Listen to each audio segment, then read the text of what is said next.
whenever you guys are in those types of situations where people maybe have asked you and you've had to say like, well, actually I have Tourette syndrome, because I know we all have the days where we don't feel like explaining ourselves. So there's days where I brush off the answer, be like, oh, I tripped, like the foot kicking chick, and just like I tripped. I don't know. Yeah. Have you had do you think it's harder for people to believe you also because there's not representation? Because I know for me, like people like always like ask me this question, how come this is the only person I ever see with this? Or how come I never see this? Like, do you find that it's harder even for you guys to like, even more so for people to believe you? In two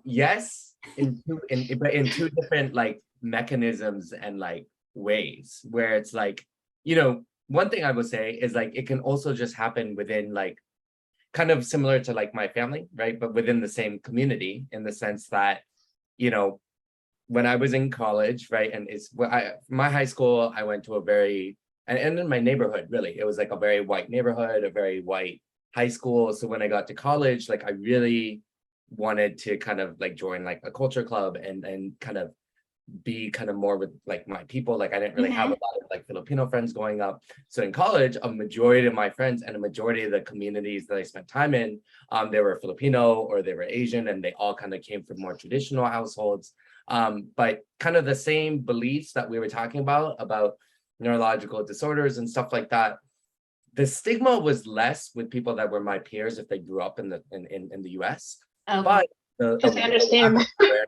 and understanding was definitely not there because it wasn't taught to them from like their parents, right? Yeah. And so I've had many instances with my peers of people who of color who they just literally didn't believe me. They were like literally just didn't believe me. In fact, one time the situation that I'm thinking of is I was like talking to my friend about how I was just, which is so stupid, this is a whole another topic, but at my university, when you take your test like at a separate place, like they don't do extra accommodations to get that test like sent to the professor. So many times the professor forgets to like pick up my like exam. So I always get my grades for my exams like a week or two after everybody else does, which is just ridiculous. I don't really, but it's just ridiculous. So in any case, she was asking me what I was getting on or what I thought of the exam, how I did, whatever. And I was like, oh, I don't know yet. I was like, I took it in the disability center. And so I just don't know yet. And she like laughed at my face, literally laughed at me. And she was like, what do you mean? I was like, I have a disability, I have Tourette syndrome, so I'm taking it in a different center. She literally did not believe me until I got upset and like explained it. And like kind of like this is where you see like your families, and it was and I know like her family background and everything. Like she was a good friend of mine. Like this is not a stranger. This is someone that I like knew.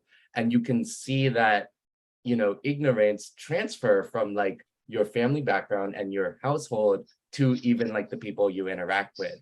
So that's one thing. But then also, yes, I think for me, when I'm talking to someone, I'm very much so aware. Somebody asked me about Tourette's. I am very much so aware of like what is like my race as compared or ethnicity as compared to like them.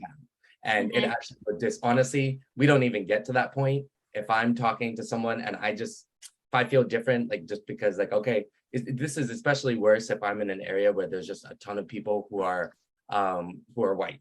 Yeah. I'm not even gonna get to the point where I'm gonna even bother talking about Tourette's because I was like, I already feel different. I don't want to feel more different. And this is like my favorite topic to talk about is like intersectionality, and it's kind of this whole double whammy effect where it's like, how all of your identities play together. And it's like, there'd be times where we walk into a room and we're being looked at not because of our Tourette's, but because like I'm the only person that's not white. And then there would be instances where I'll walk into a room and then I have Tourette's, and that's why they're looking at me. Right.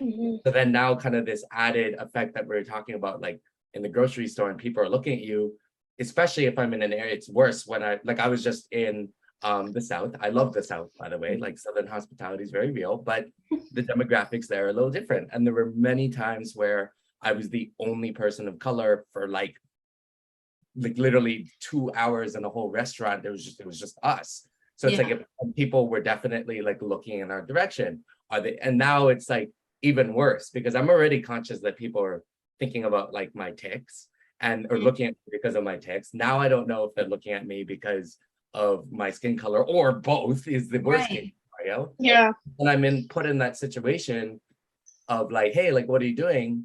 Especially if I already feel different because of my skin color, I'm not going to say anything. I'm like, forget it. I'm not getting into this. Like, I'm not going to deal with it. Right. Yeah. Because it's exhausting. I'm sure it's exhausting because it almost seems like you guys have to deal with explaining yourself on so many different levels.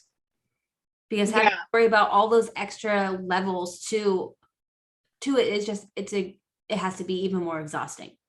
You know, for me, well, before I go into this part, I will say I did go to the Tourette conference this past May where I got to see you guys. But I went to Michael's session. He talked about the intersectionality between Tourette syndrome and culture. I was like, oh, that seems cool. Yeah, why not? And I sat in there, and when I tell you everything, almost literally everything he said, like hit. I was like, dang, like he was giving a presentation on his life and his experience with his family, but it was like my story. But it wasn't, you know, I was like, oh my gosh, I was like so astounded afterwards. I had to like go up to him and tell him. So I will just say, if you ever get a chance to hear him in that presentation, spot on. It's so great. Anyways, I feel like gosh, it was so good. I was like, this is my story. But it's if I was Filipino, but I'm Jamaican. It was so great. If you ever need a hype person, Jhonelle is always your girl. I got you. She really is. All my friends say that. I was like, dang, you were supposed to talk about yourself. I am, but I just had to throw that in there because it's such a great, like, that should have been the keynote. Okay, anyways. So good. So my experience specifically, like Michael had said, like you go somewhere where you're already the only fill in the blank. Like I have definitely walked into rooms where I don't know, where you play the game where it's like, how many Black people are there? How many Asian people are there? Whatever. And you're like, I'm the only one, or there's only one other one. It's just kind of weird. Then on top of that, you deal with like society's, I guess, like stereotypes about your race.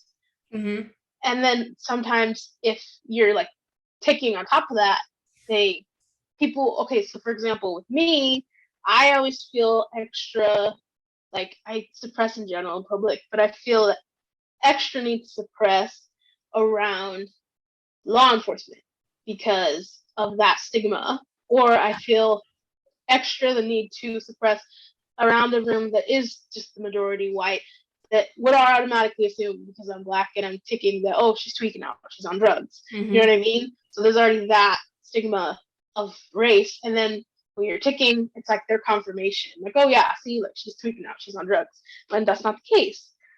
But I do feel like sometimes it is difficult because when I do talk about it with like other friends or Black friends or like other families and friends that I know that are Jamaican, they're just kind of like, oh. And I do feel like the cousins that I have that are like also first generation American, like kind of like Michael said, like you grew up here, but also have that family experience on you and their culture on you. They do kind of get it more, and they do kind of understand more. But also, there's still that like, well, why are you talking about it? Because it's not something that you talk about. So, or like, why are you sharing videos about it? Or why are you, spreading awareness? Why are you educating people about it? Because that's something that's supposed to be like, talk about that. So it is, I feel harder to do that.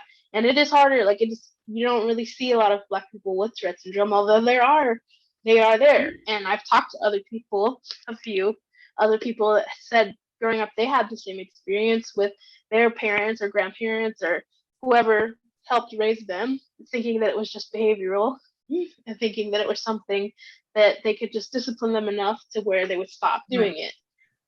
So I do know that there's that kind of like shared experience within people that are Black and have Tourette syndrome, or I even talked to somebody that was Hispanic. I'm not sure where their family is from, but they experienced the same thing. And yeah, it just kind of sucks. You can't win for talking about it within your culture, and you can't win for showing it or talking about it outside of your culture. So And yeah, you hit the nail on the head. And you know, again, I talk in stories to really like why? It's okay. how important, you know, culture and our background is, and diverse stories. The importance of that really is like it actually, and this is even directed towards people who, you know, and I'll tell more stories in a second, who work, or sorry, who like are in the Tourette community and are advocating, and when they're thinking about their presentations, you know, you need to cater to a wide kind of audience of different experiences. And actually the reason why I only started talking about this maybe in the TS community maybe just for the last 3 or so years. And you know, like kind of the experience Jhonelle had of like I gave this presentation and she's like, oh my God, like I literally relate to this. You know, when you think about it structurally, that's because a lot of the content that again, I love the TA and I love the Tourette community, but a lot of the content that they produce unconsciously, like they're not even conscious about it, unconsciously is catered towards a certain demographic. Right. And the story that I have was like why this all started, like why I even even realize that this was an issue. Like I didn't even know this was an issue. Was I was at the Rising Leaders trainings in 2019, right? So that was like kind of it was the first pilot program. So it was the extension of the Youth Ambassador program. And someone was giving a presentation. And in that presentation, it was all about like resilience. And he was saying, you guys are very strong people. Like you guys have got through a lot of things, blah, blah, blah, blah. But it was like, don't forget to like lean on your support system and your support network, which like is a very good like statement. And then he kind of went, it's great advice. Then he went on to talk about how, you know, your family, you know, he was like, yes, like your teachers, your whatever, like people outside won't be supportive of you. But he was like, your family has always and will always understand and be supportive of you. And I kind of just like stopped him right there. And need I mention, of 28 people, I was one of 2 people of color. And I kind of stopped him right there. I didn't even let him like say another sentence. I stopped him. And I said, look, I know you meant no harm about that. Right. But like, that's just not a true statement. And that is not at all my story, because same for me. Like, in fact, I told him, I was like, the misunderstanding with my family was actually probably worse than whatever I faced at school. So I was like, that's just not a true statement. Yes, they support now, but they did not before. And that was part of my story. So I was like, don't say, you know, you saying that they always have been, like that is discounting like 60% of the challenges that I had to like go through. And this is just kind of what I mean, where it's like, he wasn't even aware, like literally it wasn't even on his radar. He thought because he had it, everybody had that, which is crazy to me, because I've always known how blessed I was, because I know I'm not the majority, unfortunately. So it's crazy for me to think that somebody would just be like, your family has always supported you, without even knowing anybody's story in the room. Yeah. And that's like, you know, like Michael said, like that wasn't the case for him. And like that wasn't the case for me, which is not what, but part of what really like I felt like I connected with in his presentation, because I was like, oh my gosh, somebody else gets it. Because so many stories that I have heard of people with Tourette syndrome, you know, they said, oh, this, that, the other happened, and then my parents, you know, whatever it may be, like tried to find accommodations for me at school or wanted me to start XYZ, like whatever the case may be. And I was like, that's not me. That's not my story. So it was just interesting to see somebody else that had that same story, whose parents were immigrants like mine, who grew up around people that were not primarily their race like me. And I was like, oh my gosh, this is my story. So I think it is an important topic to talk about and like spread and share about, because like Michael said, like unconsciously, like you have that unconscious bias and you don't realize like this is not everybody's story, this is not everybody's perspective. Not everybody has that privilege of just being like, oh yeah, my family's super supportive, or maybe even oh yeah, my school gave me accommodations. Like not everybody has that opportunity or that story either, you know. So you have to just be aware that not everybody had the same access that you did, even though, like you said, we are already like a minority group.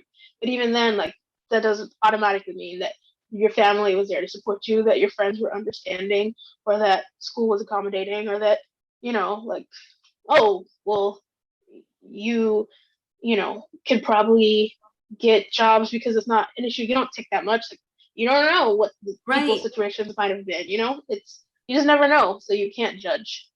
Right. Absolutely.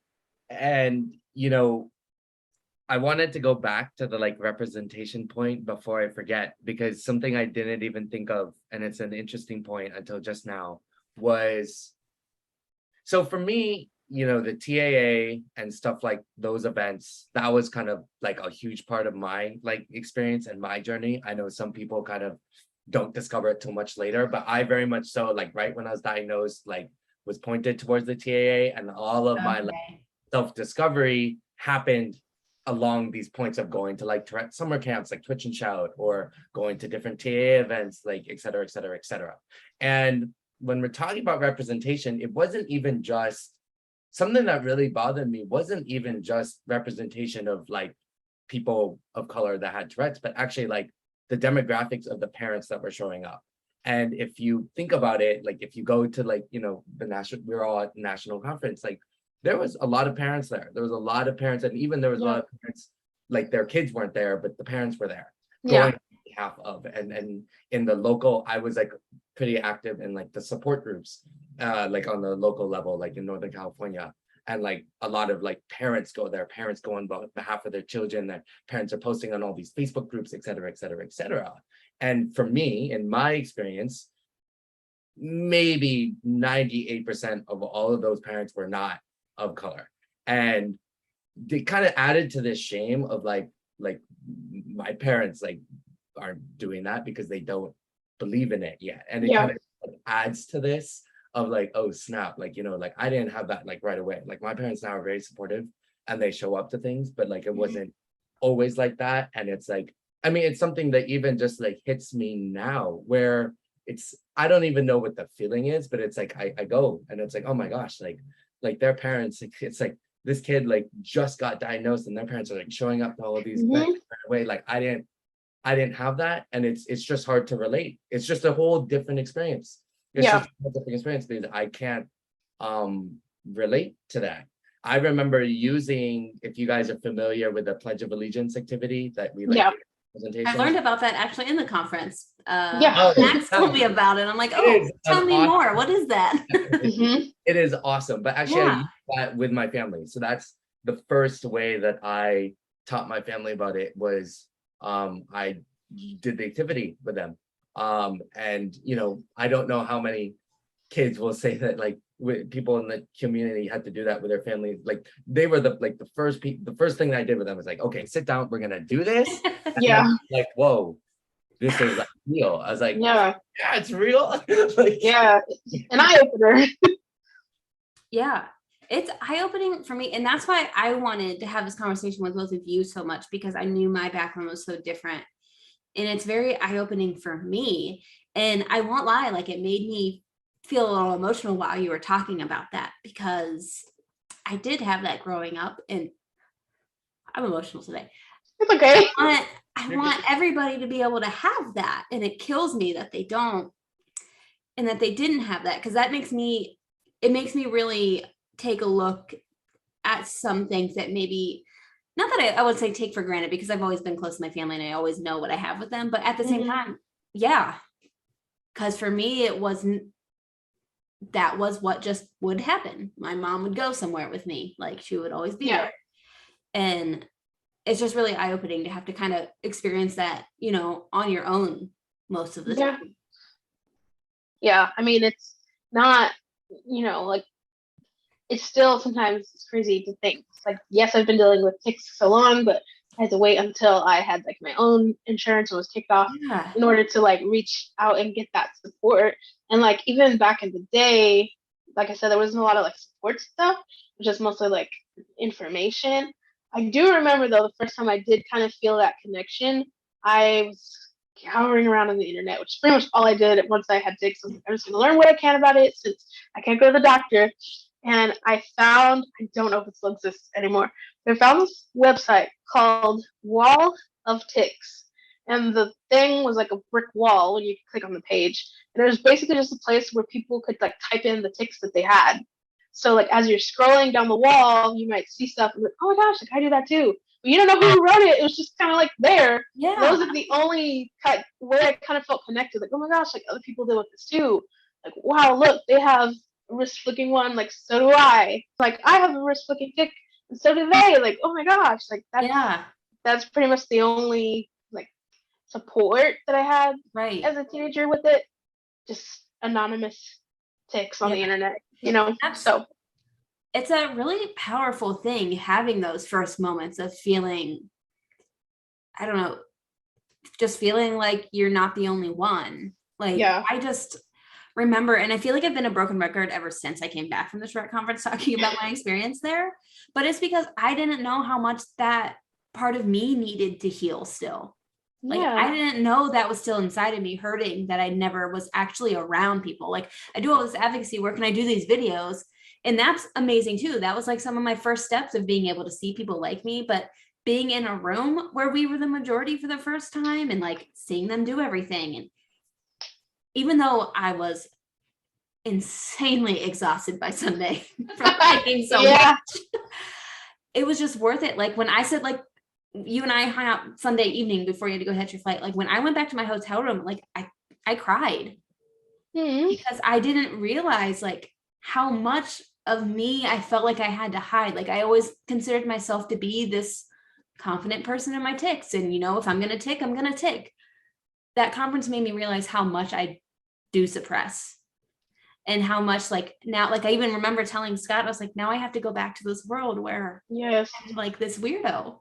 I have to go back to this world where I'm not normal. And I hate doing that because I never have said that. And I've never felt that. It was just like a different feeling for me, all of a sudden, like washing over me. Yeah.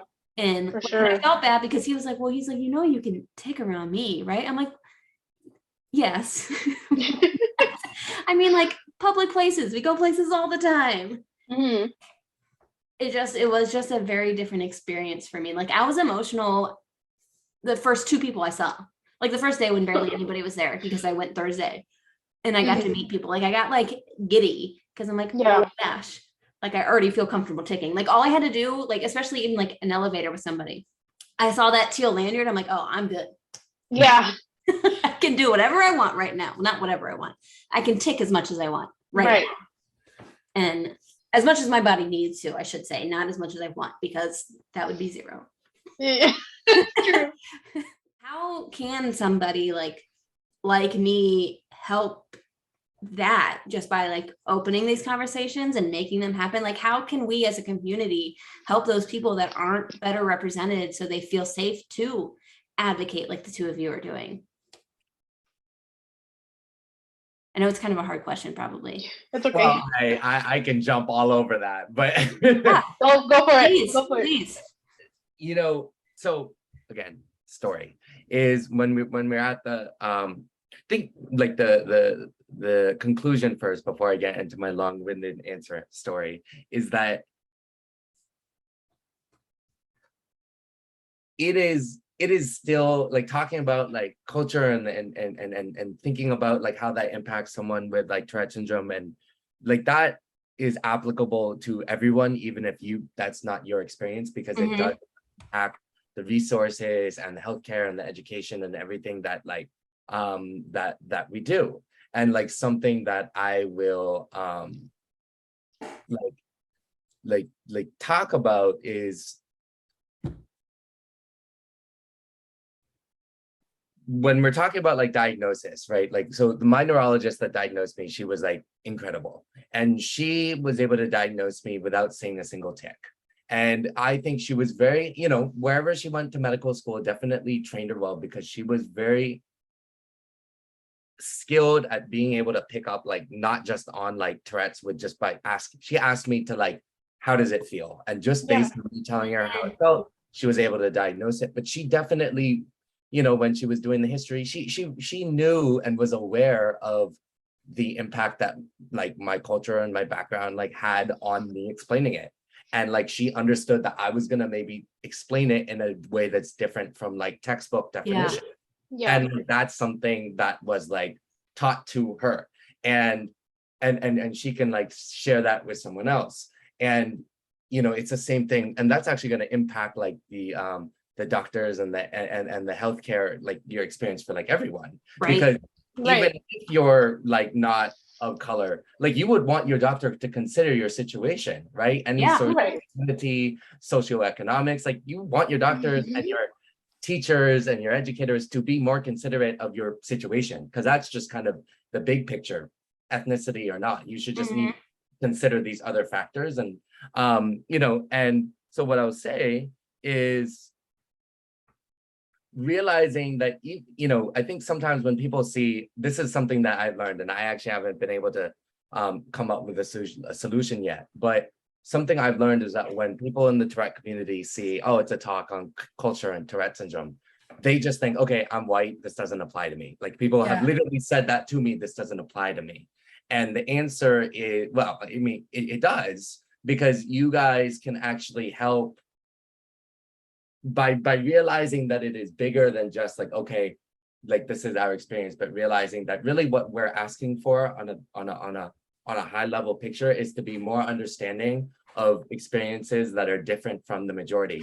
But that doesn't have to, that's like the kind of the overall thing. But that could be anything, like socioeconomics. Like if we talk about, first of all, being able to afford going to the doctor or Right.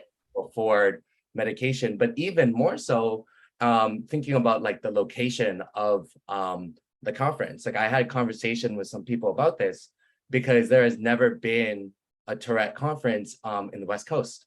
And I know many families in California who didn't go, or my parents didn't go, because they're not going to pay $500 to go to the conference, because that's just a lot. And that's something, I think that's why, when you go to this presentation, or you talk about culture, it's applicable to you, because what you realize is that this is a bigger issue of not just culture, but we just need to be more understanding of different circumstances and different situations, and the diversity in the Tourette community, not just in the simple sense as like your background, but just like everything, like what makes you you as a person, like your identity and everything is going to impact that.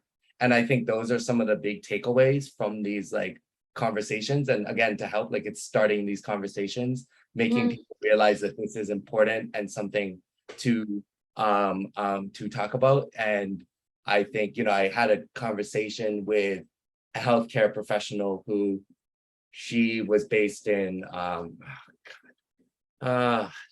Knoxville, Tennessee, I think. And she was like, 10 to 20% of her, only 10 to 20% of her population was of color, if that. But with those people, because it's not talked about, because she was like, there was no resources on treating, patients with TS from different backgrounds. Like she just doesn't know what to do. And it wasn't even a matter of her caring or not caring. She just didn't know. She had no education. She had no resources. She had no awareness of like what to do, but she was the most caring, sweet, kind-hearted that, right? And like that's, when we're talking about what resources do we want to put in presentations and everything, this is something that needs to be included. It will make our healthcare providers and our teachers more understanding, not just of culture, but of just the individual and their experience and how everything interacts like as a whole. So that's my little rant, but that's why it's important. It doesn't quote unquote apply to you in the most literal sense. Right. Absolutely. Yeah. I mean, I think, like if people do say like, oh, that doesn't apply to me. And that is something, if you are saying that, that's like a heart check. Like you need to be like, ooh, yeah, like it doesn't apply to me, but what about my friends? Right. Like, would you not go to that if your friend could get that information? So I think doing things like this is a good way, because I mean, you have like the platform, people will be able to see this, and more people hopefully will become aware, be like, oh, I didn't think about that. And hopefully more people will be able to relate, just like I had that experience relating with Michael at the conference. And I think as we continue to do that, hopefully it, can gain more like traction, and people will see like, oh yeah, like we've thought about people just kind of like tend to separate the things, like the issues, like Tourette syndrome as the issue, or in, you know, socioeconomic status as an issue, or race and ethnicity as an issue. But like Michael was saying with like intersectionality, we have to understand that if you are meeting a person or interacting with a person, that those other things still apply to them. Just because we both are somebody with Tourette syndrome, like it doesn't mean all of a sudden my race drops off, or it doesn't mean all of a sudden my socioeconomic status drops off, you know? So you have to kind of realize that those are things that are like intertwined in the person. So, I mean, even at the conference, I had talked with some providers that were there, and they said they were wanting to come to the conference to see if there was any information they could get and resources, because the area that they helped and served, like their population, was a lot of people that were from the Middle East. They didn't have any resources in Arabic. They couldn't find any resources for that. And then also having to be culturally aware that you're probably not going to have a lot of people coming in because of that same like shame factor. So having to try to figure out how to connect and reach out to them without making it seem like, oh, we're here to fix all your problems. So yeah, but I mean, I didn't get to talk to them at the end, but I did want to see if they were able to get that help, you know, and find the resources specifically at the conference. But yeah, I just think as we talk about it more, then it's going to be seen more. And then, you know, Michael's already challenged me to speak at the next one. He's like, we need more people, come on. Yeah. So yeah, as we, you know, see that and it picks up, and maybe the TAA will be like, this is important. Let's talk about this more. Right. I think you guys should do a dual one at the next one. I'll be down. I'll be there, front row.